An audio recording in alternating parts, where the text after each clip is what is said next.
Le plus grand salon du livre flottant du monde avec une collection variée de plus de 5000 livres est taqué dans la ville portuaire kenyane de Mombasa depuis 7 semaines, offrant aux lecteurs passionnés une occasion exceptionnelle d'apprentissage et de découverte.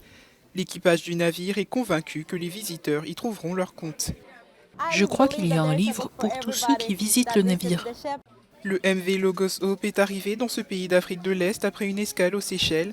Les visiteurs peuvent librement explorer sa sélection enrichie par leurs nombreux fournisseurs. Nous travaillons en partenariat avec différentes entreprises. Elles nous accordent des réductions sur différents types de livres. Nous avons également la possibilité d'obtenir certains livres à un prix très réduit, ce qui nous permet de les vendre à un meilleur prix. Le navire redéfinit le concept des librairies fixes par cette aventure mondiale. L'équipage bénévole est composé de plus de 50 nationalités différentes. Cependant, le fait d'être loin de chez soi n'est pas sans poser quelques difficultés. Personnellement, ma maison me manque. C'est l'un des défis. Ma famille me manque. J'ai hâte de les revoir aussi. Mais comme je l'ai dit, il y a tant de pays, tant d'origines différentes. Vous imaginez bien que c'est difficile. Mais c'est ainsi que nous partageons, que nous espérons, que nous essayons d'apprendre les uns des autres et que nous essayons peut-être simplement de penser d'un autre point de vue, ce qui vous fait beaucoup grandir.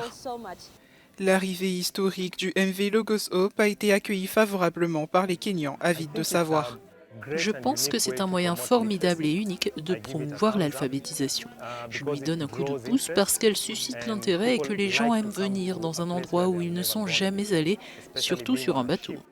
Il y a 8 mois, une université flottante ultramoderne du MV World Odyssey a également débarqué sur les côtes du pays. Le MV Logos Hope a visité plus de 200 ports depuis le début de ses opérations en 1970. À partir de Mombasa, il visitera d'autres ports le long de la côte est de l'Afrique, dont le but de partager du savoir et de l'espoir, où il accostera.